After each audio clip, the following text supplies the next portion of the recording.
But tonight I want to talk about dinosaurs, which is something that everybody loves. Doesn't everybody love dinosaurs? See, we got little kids and 80-year-old people, and I'm getting there. We still love them. So tonight I want to talk a little bit about how they fit in with the biblical story and with the flood. And so we'll talk a bit about that. I won't really specifically talk about the flood tonight, but I will talk a lot about dinosaurs and show you a few discoveries that we made recently. One just last week. There's a picture that we found some cool things.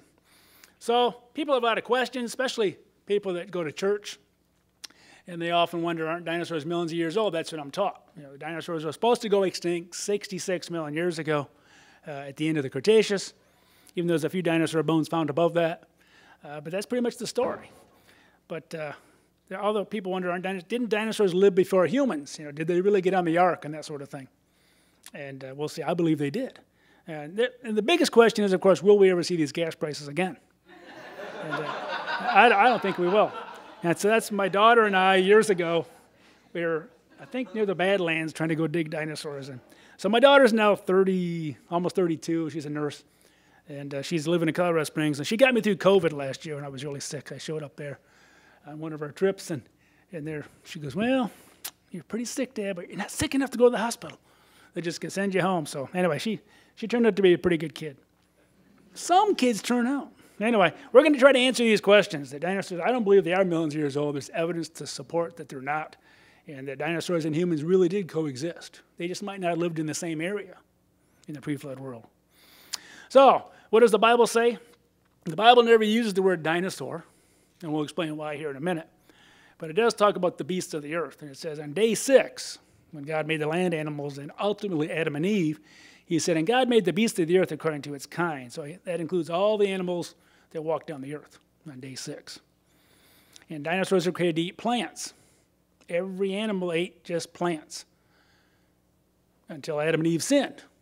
And then dinosaurs started eating each other. We can actually see the teeth bite marks, and we can see embedded teeth in dinosaurs that healed and grew around those teeth like trees. You know, when they get a scar on a tree, they kind of grow around that scar. Same thing is true of dinosaurs. So, but it said that also to every beast of the earth, I've given every green herb for food in the King James. So dinosaurs originally, were all vegetarians. They had a specific diet. And I believe that's why they stayed in their specific area in the pre-flood world, which was different than where the humans were living, but that's kind of where my flood research is coming out in a different talk. Dinosaurs were on the ark because they were not excluded. God brought all the animals to the ark. Creatures that moved along the ground, it says in Genesis 6:20 and 21, 2 of every kind and food. So Noah and his family brought the food. God brought the animals. He didn't have to get the animals. They came to him, 2 of every kind.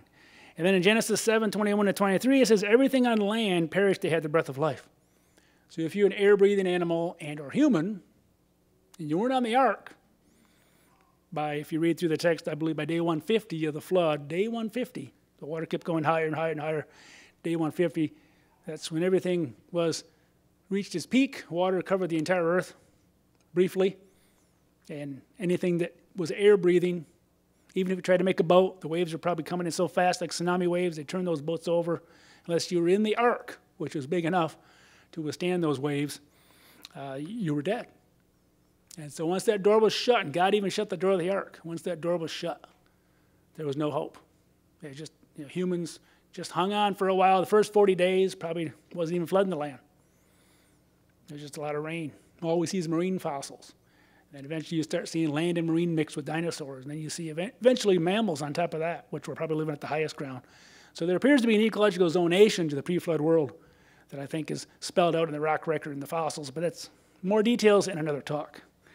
But there's no exclusions in the Bible for animals. Oh, we're not going to bring the dinosaurs. They were included as the beasts of the earth. Noah's Ark is very, very big. This is the minimum size based on the size of the cubit, which is, I guess, the distance from the elbow to the finger of whoever was king or pharaoh at the time. So it might be 500 feet. I think if you go to Kentucky to see Ken Ham's big ark, it's 500 feet long and 75 feet wide and 45 feet high with 3 different levels. And so it wasn't probably quite as cutesy as this. But we actually did the math because math is fun. Who doesn't like math? See, math is fun. You just got to take a little more. Eventually, when you get to calculus, it was like, oh, that's pretty good. Interesting stuff. It made more sense than algebra. But I forgot all that. But we did the math. Actually, there was a database of dinosaurs that came out about 8 or 10 years ago, maybe not that long ago. And so I had to exclude all the birds, took the birds out of the package. We'll talk about why. And just looked at the dinosaurs, and the leg bone circumference and things. You can estimate the weight. And so we did all the average weight, and we came up with the size of an American bison or a buffalo. That's the adult size, but the juvenile size would have been smaller. And so we actually use the median as our average, because if you include all the big long necks, they skew the true average or the true mean, so we use the median as our average. And there's only about 60 kinds of dinosaurs. There's well over 1,000 species named, and usually half the species they name, they realize we already named that one, we just didn't have all the pieces. And so they get tossed out. That's what happened to Brontosaurus and Apatosaurus. But Brontosaurus got so popular, you can still call it Brontosaurus. So use it whatever you want. But that was one of the problems here. They named the species twice, and that's very, very common. There's a lot of variety of dinosaurs, but there's not a lot of kinds. There's lots of variety in this room. You look around the room, nobody looks alike. If paleontologists found our bones, they measured them all, we'd find out there's 6 different species in here, because there's just enough differences that they call it a new species. And so people need publications. The universities, they need research money, publications, research money. That's how it works. That's the game. So the more species you can name, which I call the splitters, I'm a lumper. I think you can lump most of them into the same kind. And so there's only about 60, maybe 70 kinds. So how many would you have to bring on the ark? Double that, 120, 140. And if God brought juveniles, teenagers that didn't really hit their growth spurt, they were probably the size of sheep. And so the average size I knew. So you wouldn't bring on a 131-foot-long sauropod. Those might have been hundreds of years old. If you read the Bible, people were 700, 800, 900 years old. I think some of the dinosaurs were as well that we find. And there's some debate on that, whether you can count the growth rings after a while, but that's another story. But anyway, the facts, in my opinion, are in the rocks. You can find the dinosaurs. You can find the rocks they're buried in. You can plot the rocks up, and this is what I do. And I try to look at a little bit of both, but the rocks don't lie. People do. There's a lot of lies going on out there, where people are making up their own wishful thinking. They want this to be this, they want this to be that. The millions of years, in my opinion, is just a lie. There's strong evidence to show dinosaurs are really, really young, only thousands of years old, about 4,500 years old, 4,400 years old. According to the biblical genealogies, that's when the flood happened. And the earth itself is only about 6,000 years old, according to the biblical genealogies. And everything I see in geology, from oil to coal to dinosaur fossils, all show young youthfulness. Nothing's showing that millions of years old other than those age dates. And the age dates are based on assumptions, especially someone like me that studied groundwater geology. There's constant groundwater geology flowing through everything. So you really can't sort out how much parent and daughter of anything was originally there. And so they come up with numbers to get the numbers they want. You want millions of years? We're going to give you millions of years. And it's a cool technique, but it's not accurate. It's precise, but not accurate. So let's go back to dinosaurs. Dinosaurs were defined in 1841 by this happy-looking guy. This is the way some of you look when you disagree with me. You guys are looking really mean. But back in those days, of course, there was no fun in the 19th century. And everything was black and white because they were burning coal all over the place, and coal was coming down. And this was really a colored picture, but it's covered in coal dust. But so things are better now. We burn coal cleaner, and it helps. But it's, they had to, the long exposure said is just that they're okay, and wait. So he was really quite a genius. He really didn't believe in evolution either. His whole life he fought against Darwin's theory of evolution. He didn't see it in the fossils. And he might have believed in old Earth, but he didn't believe that there was any evolution. But the difference in dinosaurs and lizards, for example, is the posture. Lizards sprawl, crocodiles sprawl, dinosaurs walk erect. They have holes in their hips. So he noticed that from the few little bones coming out of England in the 1820s, 1830s, into 1841. He realized this is a unique group of reptiles that walk erect. And we see that in the footprints. You'll see some footprints later. They walk very close together. The footprints verify that he was correct. But he really didn't have much to work with. We found most of the dinosaurs over here in North America after he had already named it as a group. We're going to go through 4 topics tonight. We're going to look at the number one myth. We're going to look at some myths that people have out there in the literature, and you'll see in the movies. And particularly the last movie, that really bothered me. Because let's get out of the snow. Did you guys see the last movies? Jurassic World, Dominion, and they're swimming under the ice. And it's like, wow. Okay. But anyway, I don't think that could happen. But we'll see later. Anyway, there's a myth that dinosaurs are buried slow, like all fossils. Oh, they just got buried, and we'll talk about that. That's not true. Secondly, they had many ancestors. You constantly hear this. Dinosaurs had many ancestors. You know, they don't even know where dinosaurs came from. If you study the conventional geology, they're not sure what dinosaurs came from. But I'm sure. Third, they also say that dinosaurs evolved into birds. And in fact, dinosaurs are now called birds. They're blurring the definition so much. They're putting feathers on them. They're doing all these different things. And you know, you can't, there's no difference. There's non-avian and avian dinosaurs now. And it's like, well, the non-avian ones are not the birds. The avian ones are the birds. So when you see birds flying around, you're really seeing a dinosaur. You're eating Thanksgiving dinosaur. Unless you're a vegan or something like that, you know, eating tofu dinosaur. But all right, I don't want to offend the vegetarians. There's always a lot of vegans and vegetarians at colleges. I don't know why that is. Then they get older, they get over it. Because they have kids. They want to eat hamburgers and stuff. So, but I admire people that can stay vegetarian. That's the way God made us originally, was to be vegetarians. And so it's, but you know, I think there were different plants in the past that some of those plants went extinct, which helped allow the animals thrive, like even T-Rex. And this is, I think, the conventional ages now for dinosaurs. It's always changing on the high end. It was 225, and now it's about 232 to 66 million years ago. You might have read 65 million years ago, but about 10 years ago, they changed that to 66. And so, you know, what's a million years? When you go home tonight, try to imagine a million years. You can't. And so once they started throwing a million years around, it's like you're playing with Monopoly money. You can't fathom millions of years. They can't even fathom millions of years because there'd be so much erosion in a million years that you wouldn't recognize the rocks. They'd just be all canyons everywhere. Because even Grand Canyon is supposed to be only, you know, according to conventional age, 6 million years old. So every 6 million years, you should have Grand Canyons all over the earth forming, and you don't see that. You see flat layers and canyons at the top coming down. So here's myth number 1. This is from the esteemed Dr. Robert Bacher, who wrote the Dinosaur Heresies in '86. He goes, after 6 months or a year or two, the monsoon rains return, the level of the lake rises, spraying a soft blanket of limy mud over the sun-dried body. So he thinks, you know, dinosaurs died.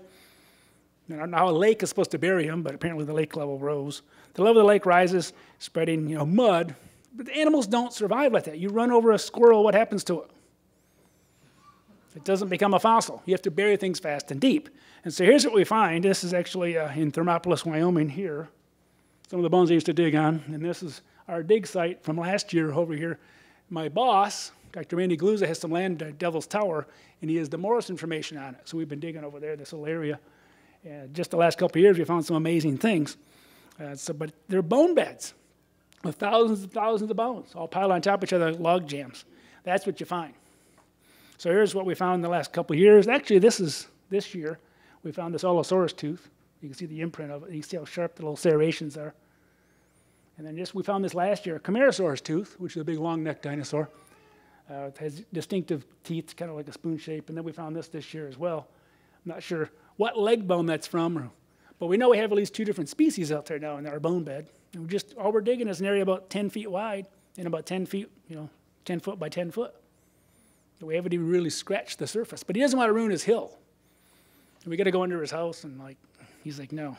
But anyway, this is kind of cool. We're finding some neat things. But when you look at dinosaurs, you often find them mixed in with marine fossils in the same rock layers. And they don't teach you this when you take a college class. They don't teach you any of this stuff. But they're often mixed together. And when they do find them, they say, oh, those are freshwater. I'll talk about a few examples. Here's the sharks. They found 6 species of sharks. 1 shark tooth right underneath where they dug out T-Rex Sioux in the Hell Creek Formation in Montana. And they just found the tooth there a few years ago.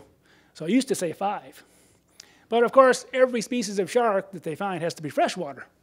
So these are all freshwater fish. Spinosaurus. In Morocco, they found the biggest Spinosaurus, 50 foot long, a few years ago. I'd heard the guy give a talk at SMU down in Dallas. and he got done speaking, and there was very few people there because it was an icy day, and people in Dallas don't know how to drive on ice. But being from Michigan, I said, it's not a problem. I'll go hear him. And so it was a small crowd about like this. It should have had a couple hundred. And he talked about the Spinosaurus found with coelacanth fish. So here's the coelacanths, car-sized coelacanth fish. And I said, well, aren't coelacanths, don't they live in the ocean today? They're a living fossil. They look like they went extinct 66 million years ago, like the dinosaurs. There's no fossils after that. Yet we found them swimming in the 30s in the Indian Ocean. They still find them today. 500 feet down. Oh, no, they must have been freshwater fish back then because they found them with dinosaurs. They look identical, the fossils to the living things. They just have to say that to keep the story going. There's a lot of evidence that these things are really mixed. There's marine fossils, marine clams, all mixed throughout the Hell Creek Formation, on and on and on. And there's immediate burial. Rapid burial is the key to making a fossil rapid and deep. Here's the famous fighting dinosaurs in Mongolia. Here's a velociraptor and a protoceratops. And you can see they were buried so quickly, the protoceratops was about to bite down like a trapped rat. Even though it was a plant eater, it was about to bite on the velociraptor's arm and snap it in half because it had such a strong bite. But before it could bite it down, it was buried instantly. That's how fast things were buried in the flood. So it's like WWE wrestlers going at it and headlock and buried. They're frozen there for thousands of years until they were dug up by a Polish expedition. But velociraptor, by the way, is only about this big. It has a skull about this long. But Steven Spielberg liked the name. So he stuck it on a different raptor, actually a Deinonychus, which is a bigger raptor, which is kind of cool, but it's not accurate. Movies don't tell you the truth, nor do they tell behavior the truth. Even science books don't tell you the truth. Myth busting the facts, basically dinosaurs, all fossils have to form catastrophic burial, rapid and deep. And fast and deep is the rule. Well, let's move on to number 2, because some of you are bored. Dinosaurs have many ancestors. That's what you hear all the time, ancestors to T-Rex. Let's do a couple examples. Here's my daughter when she was young again. And we went to Wyoming, this University of Wyoming. And they have a ceratopsian skull there, a triceratops. Ceratopsian means, horn head, essentially what it means.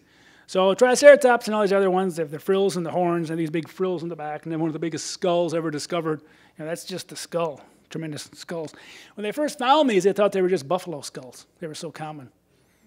And they realized buffaloes didn't have horns like that. And they found lots of variety. Cope and those guys were finding them. Look at all these variety. 2 horns, 3 horns, 1 horn, no horns, weird shaped horns. But again, the same basic body plan. And so this is probably just maybe 1 or 2 kinds at the most. They just have a lot of variation, just like you guys have blonde hair, red hair, black hair.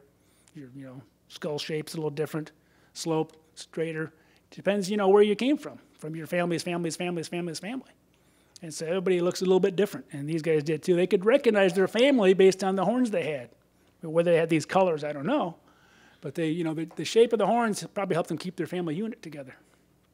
And so when you look for the rocks, it's other ancestors to these 4-legged dinosaurs. You look at the rocks, and you go back and look, most of your Triceratops and all your ceratopsians are found up here in what's called Cretaceous rocks, the upper dinosaur-filled layers. And then you look down the Jurassic, there's nothing. You look in the Jurassic, where the other dinosaurs are found, there's nothing.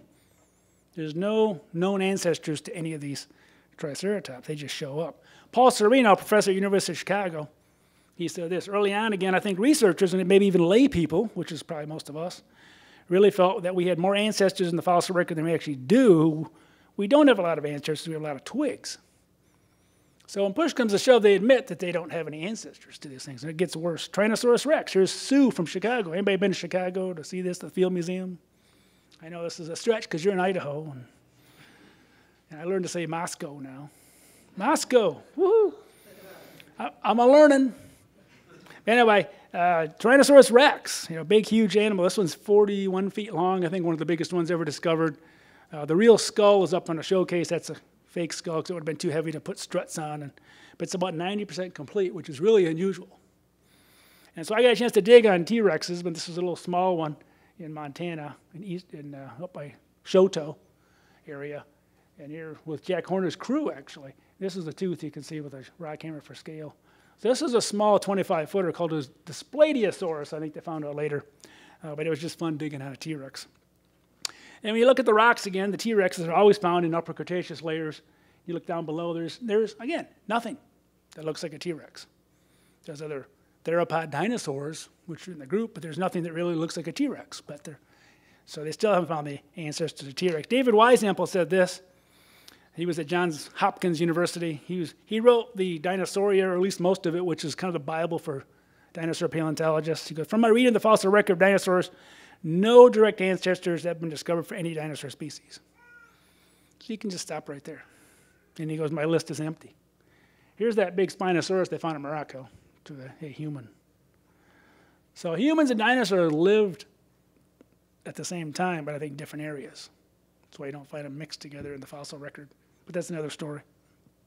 Myth busting 2 of the facts. All fossils appear in rocks without ancestors, even trilobites. They can't find ancestors of those. Can't find ancestors to anything. Fossil record is stasis. You find them in the rocks for a while, and then they disappear. They show up suddenly, and they disappear suddenly. And then there's no known ancestors to any dinosaur group. No known ancestors to any dinosaur group, at least according to the experts. Don't take my word for it. Take David Weisample's and Paul Sereno. Thirdly, there's a big one now today. This is what they're really pushing down your throats in school. And probably the college here. You guys take geology class here? Anybody in geology class? Geology students? I took too many years of geology. I think it was 9 years total. It's like, oh man, sick of it. But I love geology. The rocks are, you guys got rocks out here. This is great. Anyway, I can't see much in Dallas. It's just, Anyway, dinosaurs evolved into birds. That's what you're going to hear if you haven't already heard it. Let's look at that. Do some dinosaurs really have feathers like this? Do they look like this? This is our national bird. It's a velociraptor. Well, really, there's no evidence that velociraptor even had feathers, believe it or not. They don't even have a fossil that shows feathers on anything like a velociraptor. We have feathers on birds like this, Archaeopteryx. And this was discovered in Germany, Bavaria, in the 19th century. And it's got a few reptilian-like features. Say, oh, it's a transitional fossil. But pretty much after studying it long, they found about 11 specimens now. There's one down in Thermopolis, Wyoming, you can go see on display. And I went all the way to England to see it at the British Museum, the Natural History, and they have a fake on display. I was really disappointed. The real one's back in a showcase you can't see. I'm like, oh, come all this way. But there's a real one you can see in Thermopolis, Wyoming, at the Dinosaur Museum, which is cool to see. Anyway, they're real feathers. Everybody believes pretty much that this was a bird that could fly about like a pheasant. So it couldn't fly really well, but it could fly like a pheasant when they did studies. And it had a bony tail and feathers on it. No big deal. This is what they say is a dinosaur with feathers. See these little hairy things coming off? Sinosauropteryx. Can you all say Sinosauropteryx? I can't say half the names either, but Sinosauropteryx has proto-feathers, they call it. These are supposed to be feathers that are evolving from the scales to the feathers, which is a complicated thing to try to do. And so when you look at this, Stephen Brissett said this. There's an article about a feathered dinosaur he discovered. This is way back in 2015, before COVID. The bones of these species are covered with a thick feathery fluff, not the quill pen feathers of living birds, but simpler filament-like feathers that look like hair. That's basically what you just saw. So that's what they call proto-feathers or quill-like feathers. So there's actually an empirical study done that shows that these proto-feathers are not feathers at all. Fiducia, back in 2005, demonstrated similar structures produced by decomposition of collagenous fibers in the skin. So you squeeze things and bury them fast, your collagen in the skin actually starts coming out as these hair-like structures. We have collagen in our skin. And so he actually did this with a dolphin. He squished a dolphin, took a piece of dolphin, squished it, and when he squished it, you got these hair-like fibers. So these are actually pictures from his paper. And this has been ignored by most of the paleontological community because they don't want to talk about it. They want to make dinosaurs into birds because that's what they believe they did. And so they don't want to talk about proto-feathers being just collagen, but that's what it appears to be, based on an empirical study, that these really just are. These are real feathers. This is Microraptor, feathers on its back tail. By the way, Archaeopteryx had feathers on its back legs too. They just aren't very visible to see. So this is probably very similar to an Archaeopteryx, which we just saw earlier. This one's found in China. It's got a different name, and they actually say this is a dinosaur now, a four-winged dinosaur, but it's a bird. It just had a bony tail. And so it's a little busted up. And it kind of worries me that most of the evidence does come from one location in China, as it should, because there's been frauds. This is just one fraud. I won't bore you with all of them, but this was Archaeoraptor. Came out, I believe, in 1999. Made a big TV show. Most of you weren't born then. But they made a big TV show out of it on National Geographic. They put it in National Geographic. You know, we found the transitional fossil between birds and dinosaurs, half bird, half dinosaur. It's a missing link, blah, blah, blah, blah. Well, it was half bird and half dinosaur glued together. It was a bird and a dinosaur glued together. And so they fooled all the famous paleontologists for about 6 months. They bought this thing for $70,000 at a rock and gem show in Tucson, Arizona. And you should never name a species if you don't pull it out of the rock yourself. And I wrote in, even before I knew it was a hoax, I said, this is a bad example. Don't name things on something you didn't pull out of the ground yourself, and document with photos. And so the Chinese people they know what people want to hear and what they want to see, so they just make it. Glue a few things together, and it fooled them all. They should have known right away. The CT scan they did actually showed this was a fake. But all the big paleontologists were all like, oh, this is great, because they saw what they wanted to see. They hear what your itching ears wanted to hear. And it was half bird, half dinosaur. It was basically nothing. So there's really no feathered dinosaurs that I've seen yet. Everything that has feathers is actually a bird. And there's differences. I don't have time to go into all that. But in 2017, in Biology Letters by some famous paleontologists like Phil Bell, he said, it shows without question that T-Rex had scaly skin. Because they found this. This is T-Rex skin. Imprints of T-Rex skin. And there's hundreds and hundreds of dinosaur skin imprints of almost every species. But yet they insist that these little hair-like structures, which are probably just collagen, are these proto-feathers, and that these birds with feathers are actually dinosaurs. And so the definition has been so blurred that they can say birds are dinosaurs, but it's really not the case. Birds don't even walk like dinosaurs. Here's some snow in Dallas. It snowed in Dallas. So I took some pictures of birds. They kind of hop along. The dinosaurs don't walk like this. Birds actually have their hip or their thighs inside their body, and they balance on their knees. And so no paleontologist talks about the back hips of dinosaurs and birds because they're completely different. They talk about the arms. Oh, look, they're turned into feathers. They never talk about the back hips. If you pull the legs down to make them walk like a dinosaur, they fall over. And so Dave Menton at AIG actually told me that. And they don't walk anything like a dinosaur. Here's what dinosaurs walk like. This was us in April in Denver. You can see they step along, really close together. That's a two-legged dinosaur. Here's a four-legged dinosaur walking along here. These little things are the front legs, back legs of an iguanodon-type dinosaur, a duck-billed dinosaur. This was like I think, Ornithomimosaurus. Say that one, Ornithomimosaurus. It's like an ostrich with a tail, but it was really a dinosaur without feathers, I believe. So it walked along, and so these areas were uplifted later and exposed, and they color them black so they show up. But I was there for scale. But dinosaurs walk different than birds. And birds have beaks to preen their feathers. If you got feathers, you got to be able to preen those feathers. This is never discussed either. How do you preen the feathers? They'd just be a shambles within a day. They'd just be a ratty old mess. What's the point of having feathers if you can't keep them preened? You got to have, here you got penguins even preening. And you got, I don't know what this thing is. I don't know what these things are. I only work with dead things. They're easier to get a hold of. But you got to be able to preen the feathers. And you look at the beaks on theropods, these are supposed to be the bird-like dinosaurs, and these are birds. How do you preen with these jaws? If you're going to have feathers, you got to be able to take care of them. And that's not discussed either. So I don't really believe, even though there's some creationists even that'll say that dinosaurs had feathers, oh, God could have made them with feathers. Well, he could have, but I don't see the evidence. The evidence is still that they didn't have feathers. They couldn't preen them. The ones that have feathers appear to be birds. There is a few gray zones, I'll admit, but for the most part, it's either bird or dinosaur. They're not the same. So the biggest problem is this, though, and this, as a geologist, bothers me, because they ignore what the rocks show. Rocks don't lie. People do. And this is what they do. So here, they show you this, but these are totally out of order from where they're found in the rocks. Here's Archaeopteryx, that bird that we showed earlier. It's found down here in the Jurassic rocks in Germany.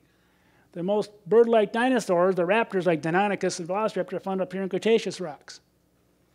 So in their worldview, you're looking at 40 to 70 million years of time between you already had birds with feathers that flew, and dinosaurs somehow had to evolve feathers again so they could fly again, or whatever they do. That makes no sense. You already had birds. Why would that happen again? To me, the rocks tell you this real story is you already had birds. Birds and dinosaurs coexisted They're found in the same rock layers in many places. So what do? I've actually seen this in DVDs I used to show my students. Paul Norrell, or not Norrell, Paul Norrell, I can't think of his first name now. American Museum of Natural History guys, they have a DVD out explaining how they do this. So they say, here's the dinosaurs that are bird-like, and here's the birds down here. And they said, well, there had to be an ancestor down here to both, but it's an unknown ancestor. So they draw lines down, a dashed line, saying, well, there's an unknown ancestor down here and an unknown ancestor here to both of these things. Case closed. But when you're drawing dashed lines, you're making it up. There's no evidence of any of that. These are called ghost lineages because they're not real. They call them ghost lineages.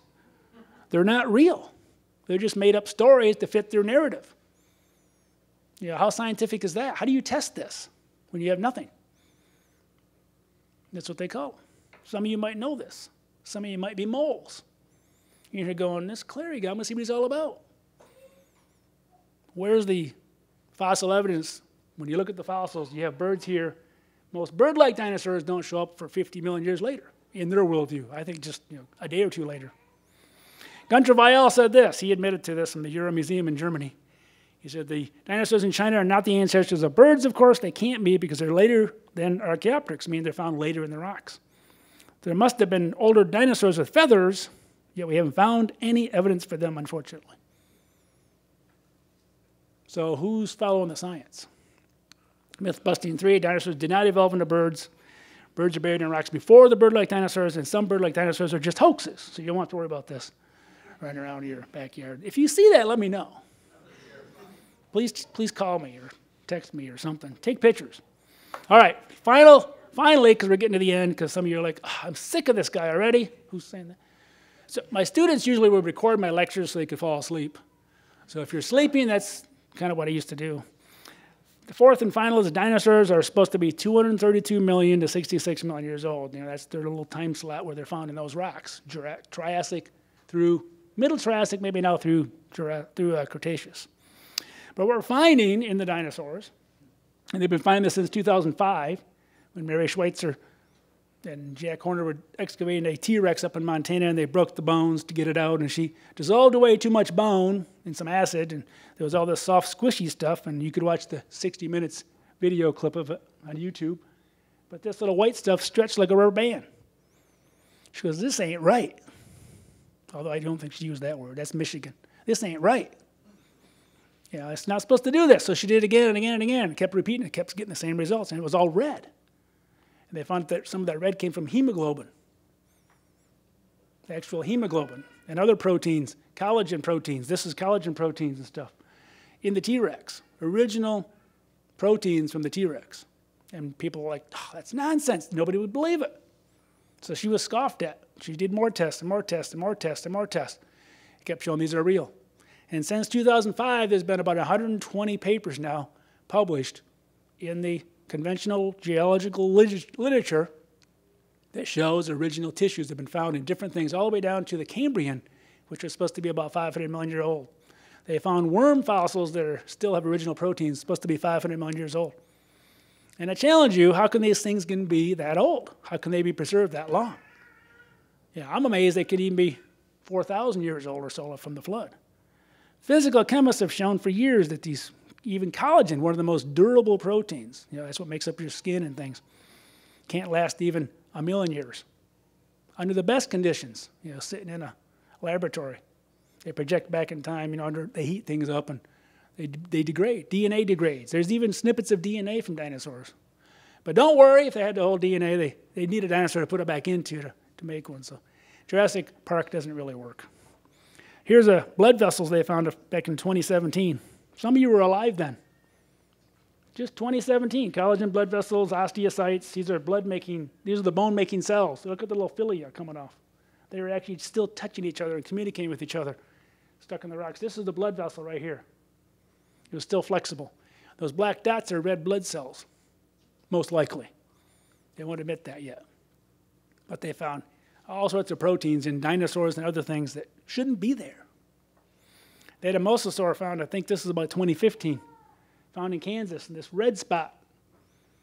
They figure it's the heart. They found hemoglobin there. It's red to this day.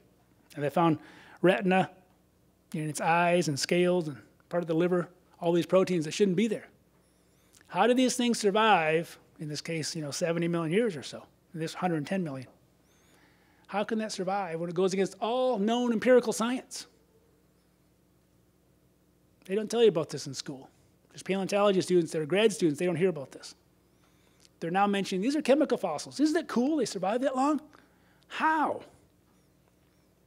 Do some splaining here. Think he's used that word? Do some splaining? I still haven't seen him explain it yet. Mary Schweitzer did a 2-year study of some blood vessels and some water and some iron solution, but many of these things aren't in an iron solution. And she just did a 2-year study, although it's been going on for a couple of years. And she just did a visual, oh, this one looks worse than the other. She didn't do any chemical studies. So it really wasn't a good explanation. But people throw that in my face. Oh, Mary Schweitzer did. I'm like, that's nothing. There's no good explanation for these things other than they're young. The best explanation is that these are young. They're not millions of years old. You never hear this in college classes here in Idaho or anywhere else across the country. Post-flood evidence. There's evidence that dinosaurs and humans did interact with each other after the flood until the dinosaurs finally did go extinct. There's ancient texts and petroglyphs carvings. I'll show you a few. There's people that have done whole books on these things. Even in the book of Job, you can read about what I believe is a dinosaur in Job 40. It talks about behemoth. They didn't know how to translate the Hebrew words. So they just said, we're just going to leave it, behemoth. But other places they say dragons. They use dragons a lot in the Bible. Those are probably dinosaurs after the flood as well. He said, behold now behemoth, which I made with you, eats grass like an ox. His strength is in his loins, the force in the muscles of his belly. He moves his tail like a cedar. He moves his tail like a cedar. And most of your Bibles will have some little quip down there like crocodile or alligator, or they'll say hippopotamus. They do. Look in your Bible. Hippos don't have a tail like a cedar. They're just a little flap. But, it's a tail like a cedar is something that sways when you walk. And these sauropods, when they walk, their tails would sway to balance out. And they kept their tails and their necks up because the footprints just show the feet, not the tails. And so they did sway back and forth like a cedar tree out the back. And his bones are like bars of iron. The leg bones on these things are solid, like the ones I showed you earlier. Those are solid leg bones. But the key here is he eats grass like an ox. For many, many years, this was scoffed at by the conventional community. Go, oh, there's no grass. It didn't evolve at that point. Dinosaurs didn't eat grass. It didn't evolve until the tertiary Eocene or Paleocene or something like that. You guys familiar with those terms? Well after the Cretaceous, because there's no fossil grass. Grass is hard to fossilize. So in 2005, I believe, in India, they found dinosaur dung, and they looked at it, and they found it with sauropods, long-necked dinosaurs like this, with their bones. They found the dinosaur dung, and they found 5 species of grass in that dung. And they're like, oh, we got to change all of our paintings. The lady going around with this T-Rex zoo exhibit was I just read about this, and then she was out there giving a presentation as one of the replicas of Sue was touring the country. And she's like, yeah, this painting here with T-Rex, there's no grass because it didn't evolve yet. And I told her afterwards, so here's a paper. You might want to read this. And she's like, oh, thanks. And she was really glad I showed her. I didn't bring it up and embarrass her in front of people. That's not proper. But I told her, I said, you might want to look at this. And so she went back, and I got an email from her colleagues. Like, thanks for showing us that. So now they have to change the paintings. There really was grass. Sauropods were eating it. The Bible was right all along. Why do we doubt? God doesn't make mistakes. They did eat grass. Grass did exist at the time of dinosaurs because it was all over the world. They just lived in maybe a different environment than humans. I believe humans and most of the bigger mammals like lions, tigers, and bears were living at higher elevations than the dinosaurs. And so very few humans and dinosaurs interacted probably before the flood. But after the flood, you got these dinosaurs probably being killed, these dragons being killed by the knights, and Sir George and the dragon, St. George and the dragon, all this kind of stuff. Written descriptions in the Bible. You can read Job 41 about the Leviathan, which I think might have been a Spinosaurus. But that's another story too. But here's a Mesopotamian cylinder. It's in the Louvre. You roll it out, you get this. You get things that, oh, sure, you might say, but that looks like a lion's head or something. But what animal would look like this if it wasn't a long-necked sauropod dinosaur? Notice the legs come straight down. To me, the most amazing thing about most of the ancient artwork about what could be a dinosaur shows the legs coming straight down. When did we discover that? 1841. This is way before 1841. How'd they know the legs come straight down? Here's another one in Carlisle Cathedral. It's been stepped on for centuries. They have it covered up now. You have to go ask to see it. Legs coming straight down on two sauropods. This is from 1478. Legs coming straight down. How'd they know? They didn't know for 400 more years the legs come straight down on these reptiles. You can go on and on. Here's the Tapam Temple. I think I got this right, in Cambodia. We have a rendition of this whole wall, this temple structure in our museum in Dallas. And this is just one of them. Above it's a monkey and a lion and all these animals. They're, water buffalo. And all of a sudden there's this. To me, it looks pretty close to a stegosaurus. The head might be a little too big. But look, the legs come straight down.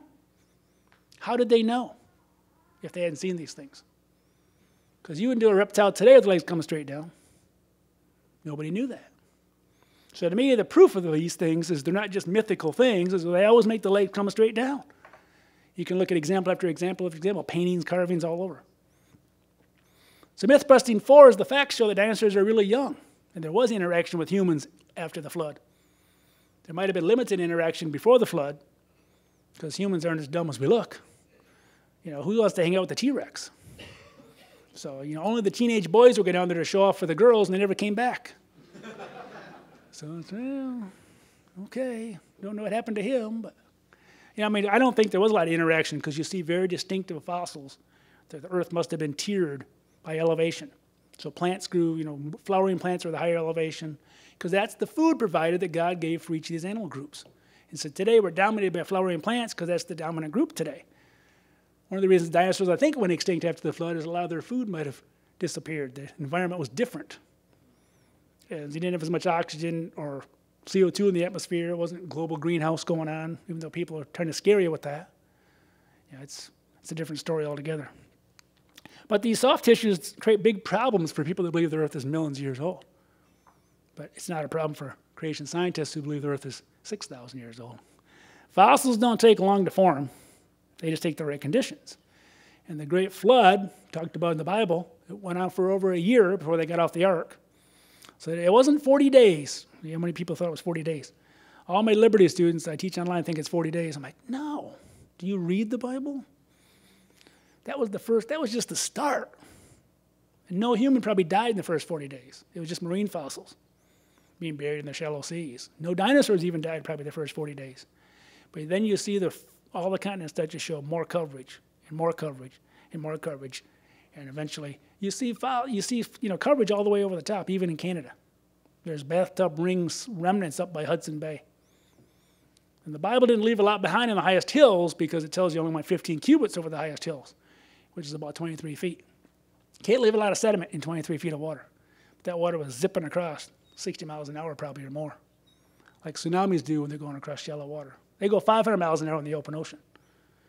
But when they're going across land, they're still going 30, 40, 50, 80 miles an hour. And these are tsunami waves that are probably hundreds of feet high. Again and again and again and again, and plate movement, rapid plate movement going on.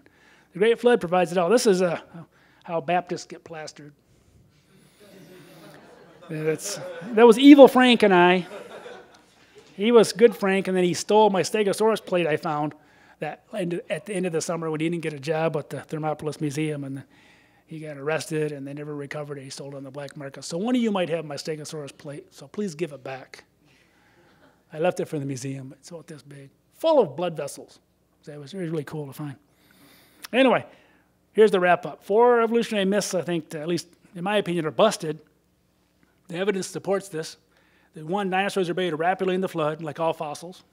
Dinosaurs did not have ancestral forms, like no fossils do. They just show up in the order they were buried in the flood. Extinction events aren't real either. That's just where those things disappeared in the flood. That ecological zone is now wiped out. You're not going to see a dinosaur above it. Then you go on to the mammals. They were living at a higher elevation. 3rd, dinosaurs did not evolve into birds. There's absolutely no evidence of that. In fact, the rocks argue opposite to that. You get birds before dinosaurs. They're supposed to be bird-like. And 4th and finally, dinosaur fossils are only 4,500 years old or so. 4,400 and some change. That's what the Bible says with the genealogies. That's what the evidence of all these original proteins and tissues supports.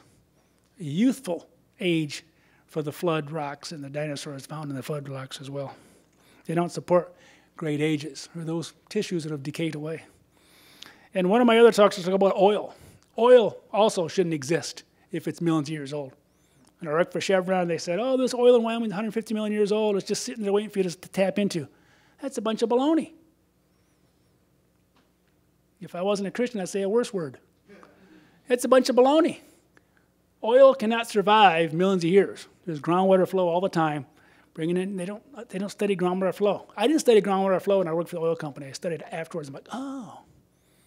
Oil moves by water flow, droplet by droplet, and accumulates in these traps, and they leak and everything else, and they come to the surface, and they're coming up offshore, and there's natural oil seeps all over. That's how we found oil in the first place, oil seeps. And now we try to find it before it gets there, but it can't be old or it would decay away like it does at the surface. It's just slower underground. There's bacteria as deep as we've drilled. 3 miles down, there's still bacteria. You go to Yellowstone, it's really, really hot. There's still bacteria making those cool colors. There's bacteria everywhere. It's just a little slower. But most of the oil we produce today is biodegraded to some degree, and some to a great degree. The tar sands are biodegraded to a great degree. Bacteria loves organic compounds. Oil is organics made from marine algae and plankton buried in the flood. And they can make oil in less than an hour in a government research lab here in Washington State a few years ago. You can look that up. Under the right conditions, you can make it in less than an hour. And if you put oil or gasoline out in your back shed and leave it there for 20 years, try to put it in your lawnmower, is it going to work? Probably not going to work very well. Oil underground can't survive either. So all these lies about millions of years, there's all this evidence to show it can't be true. Thank you. Just wanted to ask about the dating methods used, because from what I remember from chemistry class and just basic mathematics is like it's an exponential thing. Exponential decay, yeah. Yes, pretty much everything follows an exponential decay. Right, and the use of like isotopes, different kinds of isotopes. So what I remember from chemistry class, it made sense how that works. Do you mind explaining why that does not work? It does. Mathematically, it does work. It's a technique that works, but you got to know how much parent and daughter you have to start with. You got to know the exact amount, and a lot of it's a mixing curve. Even the isochrons are a mixing curve. You don't know what the end products really are, so you're looking at stuff that was mixed. I did a lot of stable isotope research, and mixing curves are really important. But they're also important for radioactive isotopes, unstable isotopes. So in theory, it works. It's a very cool method, but you don't know how much parent and daughter you have with all the groundwater flow that is never taken into account. There's a tremendous amount of groundwater flow that's constantly flowing through the system. Our bones we're digging up in Wyoming are radioactive because there's so much uranium in them, because uranium is very soluble. And so to say you can tell how much uranium to lead, using the uranium isotopes here to backtrack out how much I had there originally, it's hopeless. And so you can assume what you want, and they get a lot of scatter. And if you do a bunch of different techniques, you get different numbers for each technique, each method you use. You don't normally get the same numbers. So they have to go through and pick the number they want. Most recent example I can think of is Homo naledi, which is supposedly a human ancestor they found a few years ago, and they did some age dating on that in the cave. They used some uranium in the stalactites and things like that. Again, the technique would work if you could figure out how much original parent and daughter was there. So it's like you don't know when your sand hourglass is turned over. You can measure today's rate, but you don't know when it was turned over, how much parent and daughter. That's the problem. And with groundwater flow flushing the system all the time, moving things in and out of the system, it's virtually impossible. They never discuss that, the groundwater aspect of it. There's no closed system. And even when they think they can do isochrons, they can plot this, and it's a mixing curve, and you really can't tell anything. It's a really neat method if you could tell what you started with and what you ended with. But what you're starting with, what you ended with, it becomes an assumption.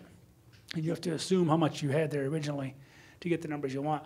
Back in the 19th century, geologists started throwing out the words millions of years even before they had those techniques. They wanted to get Noah and Moses out of science. And So they started going back, James Hutton started saying millions of years back in the early 19th century. This must have taken millions of years. Why didn't it go 100,000 of years? Because you can still imagine 100,000 years, but you can't imagine a million. And now we say the Earth is 4.5 billion.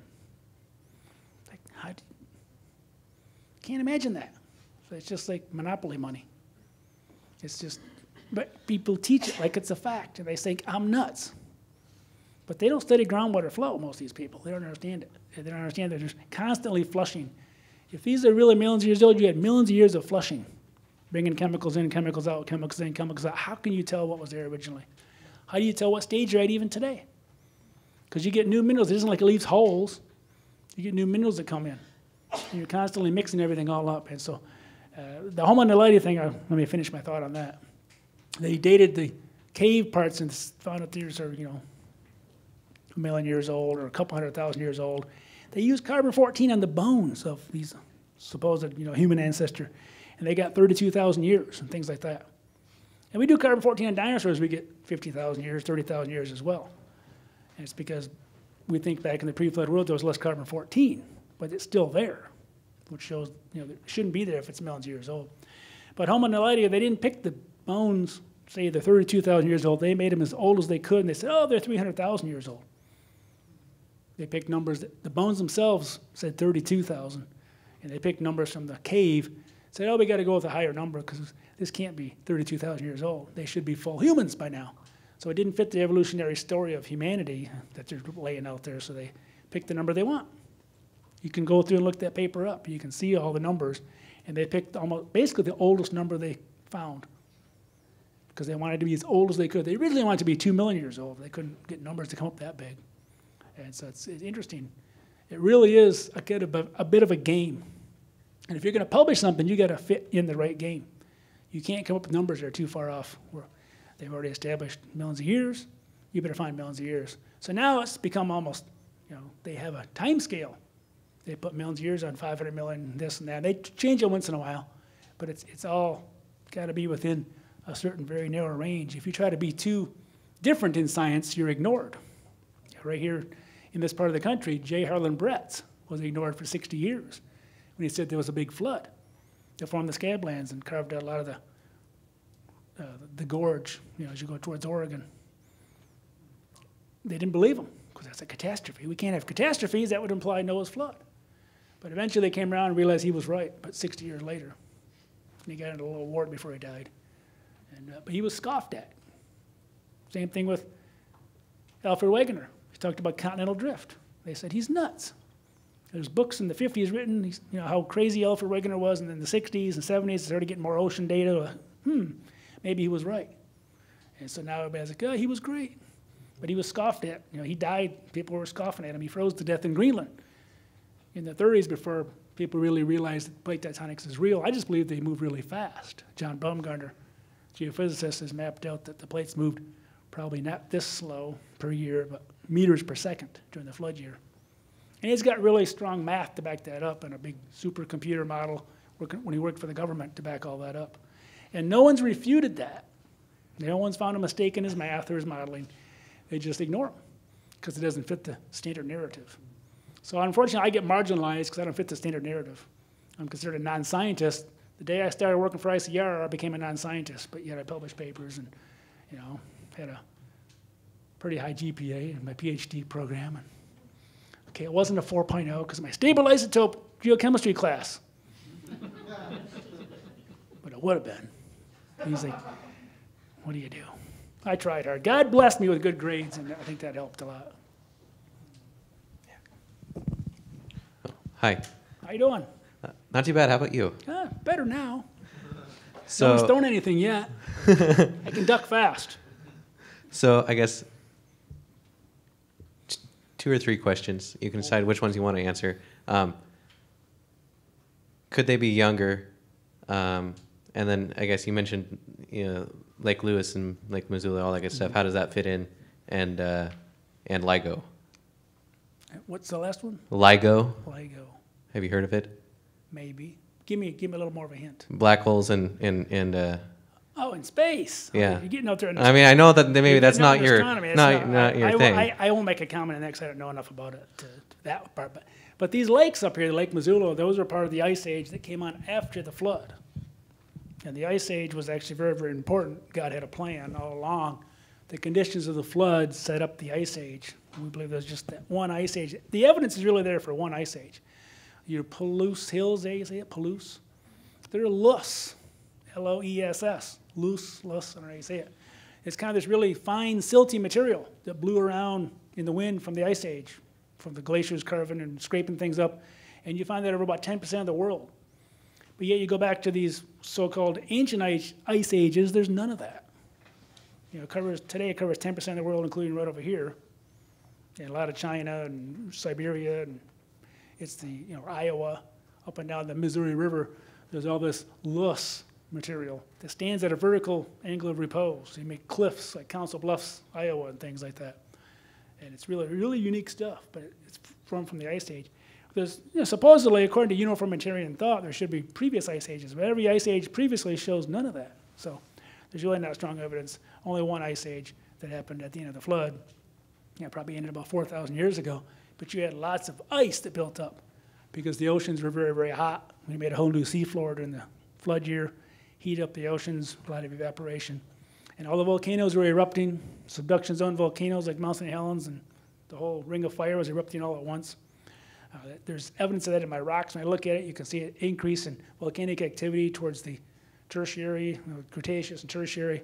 Tremendous eruptions like Yellowstone erupting. It doesn't happen today. All these eruptions, today we just see an eruption here and there, but there was tremendous eruptions all happening at the same time over a few hundred years' time, including Mount Ararat, which is an Ice Age volcano. And I don't believe it landed there, but that's my story, and I'm sticking with it. I have an article on Facts and Facts you can look up on that. A little bit close, but not there. In the mountains of Ararat, but maybe not Mount Ararat. But nonetheless, those volcanoes cool the earth, because you get enough volcanic eruption, you're going to cool the earth, causing atmosphere to cool. You have all this hot ocean causing a lot of evaporation like hot water does. Evaporates faster, coming down as snow, snow, snow. Within 200 years, you probably had a full-blown ice age going on until the oceans cooled off to where they are today. And we still have remnants of that ice age in Antarctica and Greenland. But the water already rose about 350 feet since the ice age. It dropped 350 feet. What did that do? Opened up land bridges. So you get off the ark, you could walk to North America, to South America, to Africa. The only place you couldn't walk to was a little bit of water, very, very small amount of water between some islands to get to Australia.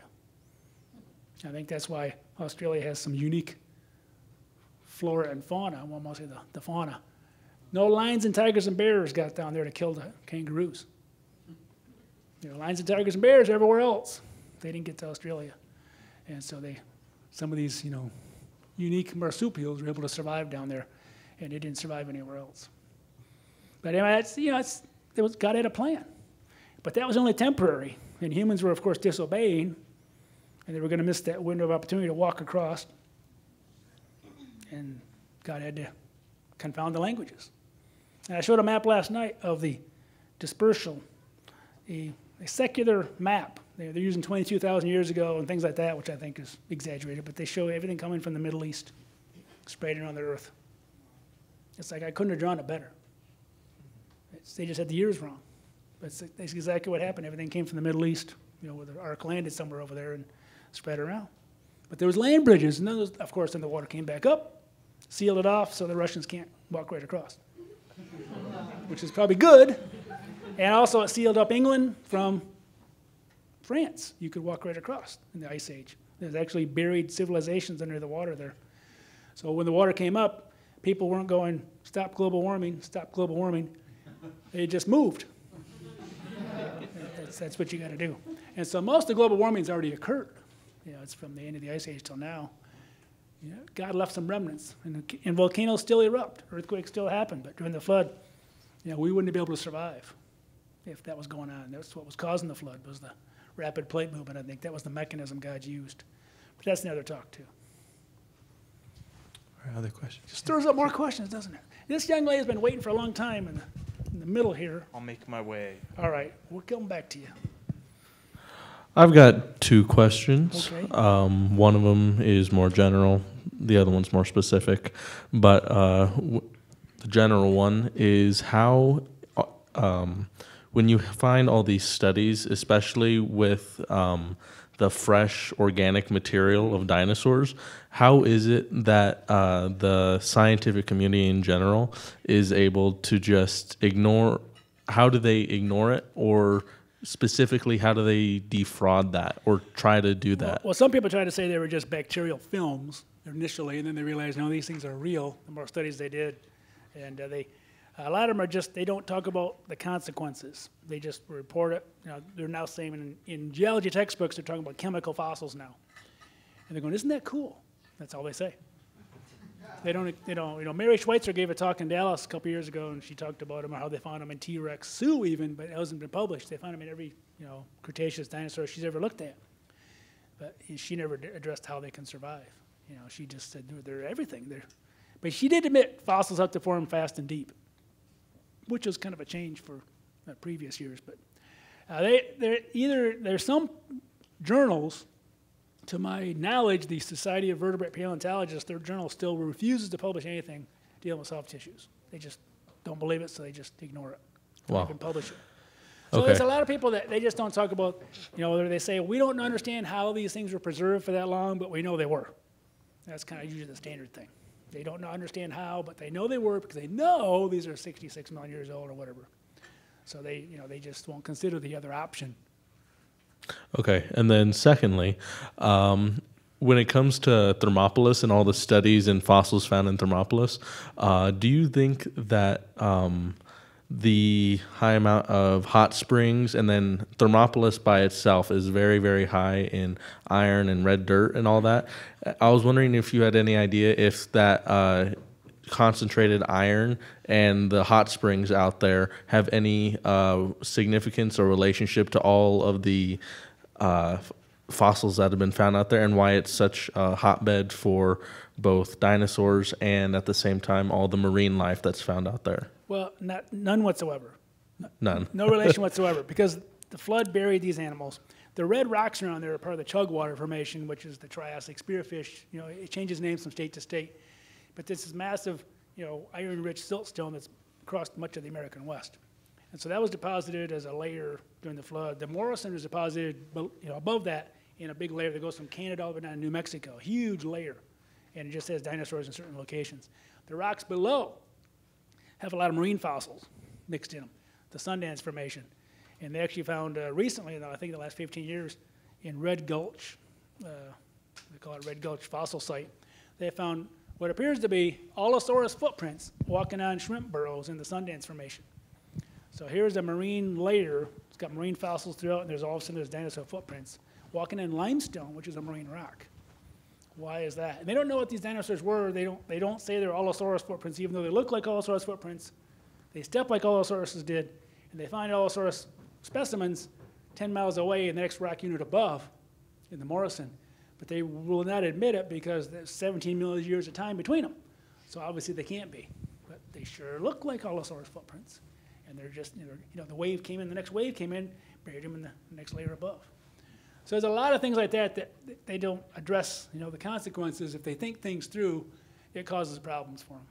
But the hot springs, that's very recent. That's from the fractures that took place. That's from deep water sources that come up deep, carrying, hotter water comes up and can dissolve more things, and it hits the surface, it precipitates out.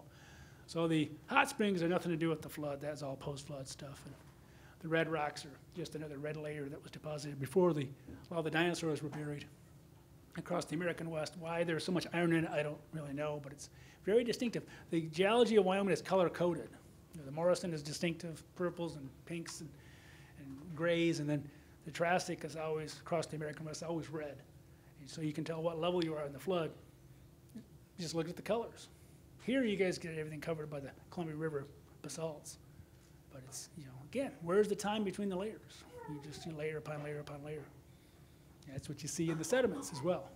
And to me, that's the stuff that the colleges like this will never talk about. They don't talk about the lack of erosion between layers. They've measured erosion rates. It's supposed to be 40 feet per million years. The eastern U.S. hasn't had any uplift in 250 million years in their worldview. So why do we still have the East Coast? Why didn't they erode down to nothing by now? You know, there's all these questions out there that they just think, well, we know it's fast erosion, but we don't know why it's still there. And there's things that you don't learn about until you start studying geology and doing research on your own, because they're not going to tell you. They're just going to tell you the story. I heard the story. For 9 years I heard the story. But it's still, geology is really cool. You can find a lot of oil. I just don't think it's old. Because if it was old, it wouldn't be there. It wouldn't be useful. You know, it'd be just biodegraded. But you know, the oil doesn't come from dinosaurs really either, like they tell you. It's just kind of a TV commercial thing. Oil comes from marine algae and plankton, buried rapidly during the flood, so it doesn't have time to decay. Because today it goes to the bottom of the ocean and decays. But if you bury it fast enough, you get really black shales. They're fracking a lot of wells. I know some of you may be against fracking or whatever. I don't know why, but they frack wells. And we used to frack them vertically, but now they go in horizontally. They go down 5,000 feet, and they go 5,000 feet out, and they stay within a zone like this big. They can steer it that well. And none of those fractures go up to the surface and affect anybody's groundwater. It's just a lie spread by the media. Maybe one well in the entire United States has been ruined by fracking. Maybe one. And I heard a government geologist talk about this one time, and he said, I don't understand why the people are against fracking, because it doesn't affect anything. But it finds oil. But if they frack these oils that are in like West Texas, for example, or the Bakken up here in North Dakota, those rocks are supposed to be several hundred million years old. They should have produced all their oil by now. So why do we go and frack and we're still hitting oil trapped in the fractures? They should be hitting water. All the oil should be gone, if they're really millions of years old. They don't tell you about that either. Just, oh, look, this oil's just sitting there waiting for us to drill. It's been sitting there for 150 million years. And the geologists drill it, and they're like, see, we're right. I'm like, no, it's because you're wrong. It's there because it's young. It's only there because it's young. But yet they make up these stories, and they argue with me and say, Tim, but look, we have this basin mod thing that shows this. I said, because you put the millions of years in there. I put the 1,000 years, it's the same answer. And it actually makes more sense, because it wouldn't be there if it's really millions of years old. You spill oil in the Gulf, it gets eaten right up. It gets eaten in the ground, just slower, but it gets eaten. So to me, oil is a tremendous argument for a young Earth. You know, if you're fracking wells and you're hitting oil, you got to ask yourself, why is the oil still there? It should have been produced millions and millions of years ago, according to theory. Now, this young lady's been waiting to ask a question for a long time, right here in the middle. All right, last I'm question. going to assume her name's Julie. Julie. Oh, And you just answered part of it, Okay. a great deal of it, but kind of brings me to the bottom line of it is it's not fossil fuel and it is renewable. How do we get geologists to change that narrative? Well, it isn't so much the geologists saying it, but they just believe it's old. You know, they want to drill it because it makes some money. Well, I mean, geologists like you Yeah. that know the truth. Well, I used to talk to the guys when I worked for an oil company. Once I got to know them and they knew I was a good geologist and could find oil like as well as them, then they were like, then we got talking about the age of the Earth and things like that. And they're like, but Tim, it's old because it's, you know, they couldn't get that out of their head. And I had to struggle for several years to get it out of my head. What you're taught, you almost have to retrain your brain. And even a lot of creation geologists out there in the creation community still will put things in their articles. I'm like, you're talking about ancient environments. There's no ancient environments, there's just the flood. You know, there's no ancient rivers and ancient, you know, there might be things that resemble river-like shapes as the water kind of came in and backed off and came in and backed off and eventually kept going higher and higher. But there's a lot of things out there that it's very difficult as a geology student to go through geology classes and not come out as an old Earth person. Because you get brainwashed, because you're only told one side of the story. That's why it's important to get those facts and facts articles. It's important to get that Creation Basics and Beyond book, because we cut to the chase in that. The reason I got through, and you struggle at times. There's young Earth people that go to college and they become old Earth because they get indoctrinated. Because the techniques, like this young man mentioned, it's such a cool technique to do isotope dating. It's very, very precise. It's just not accurate because you don't know the beginning and the ending. You just, well, you get a number that's supposed to be what they're publishing, then it's good. And if it's not, they say it's contaminated, a bad sample. Even within a study, they'll find a bunch of points they throw out because it's way out of whack. And so it's kind of a bit of a game. They're not trying to fool you. You know, they just believe it because that's what they've been taught.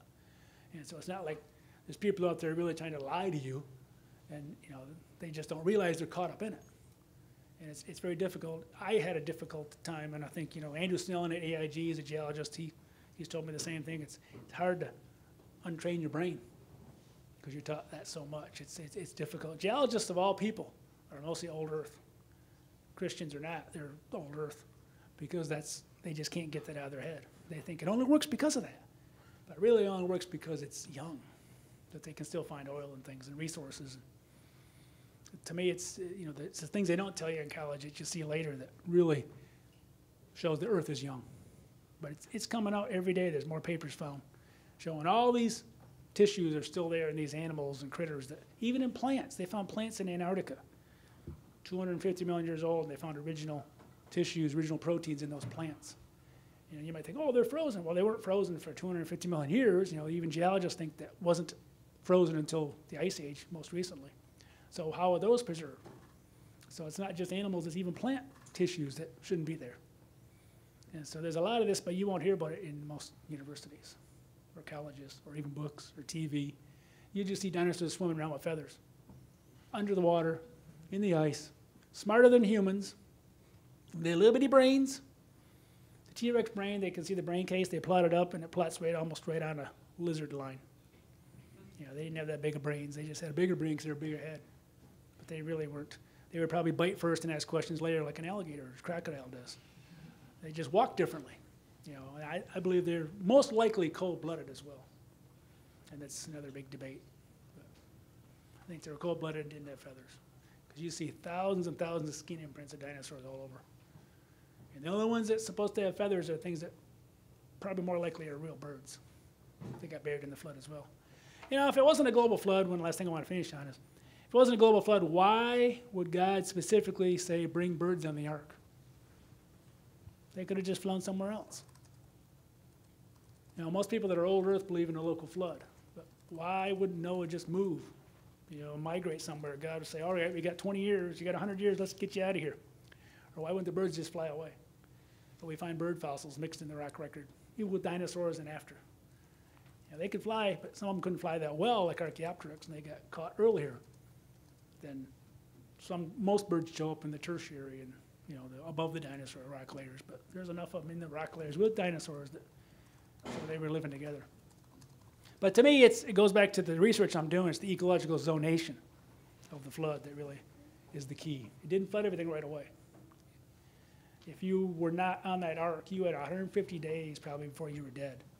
It's a long time to watch the water coming and coming and coming and coming and coming. Then you're fighting for the last little bit of land with your neighbors and your friends and your family. Trying to hold yourself above the water, trying to build boats really quick. It just got turned over. It must have been absolute chaos. But we can avoid all that. The next judgment is coming as well. You can avoid all that by faith in Jesus. God provided a way out, like He provided the door on the ark. We could have had hundreds more people on the ark. It probably was only half full. But He provided salvation. But only Noah and his family were righteous when they were allowed on. We are deemed righteous through the blood of Jesus if we accept His sacrifice. God Himself came to earth. He sacrificed His human body that He took upon because He loved us so much. I didn't really understand that love until I had kids. And then you understand what unconditional love is. But Jesus loves each and every one of you no matter what you've done. No matter what you do, you can be forgiven by belief in Him. That's what it's all about. There was an earlier judgment of the flood. There'll be another judgment coming later. But you can be redeemed by the blood of Jesus. You won't have to worry about that next one. Your sins are no more. You're forgiven if you just ask.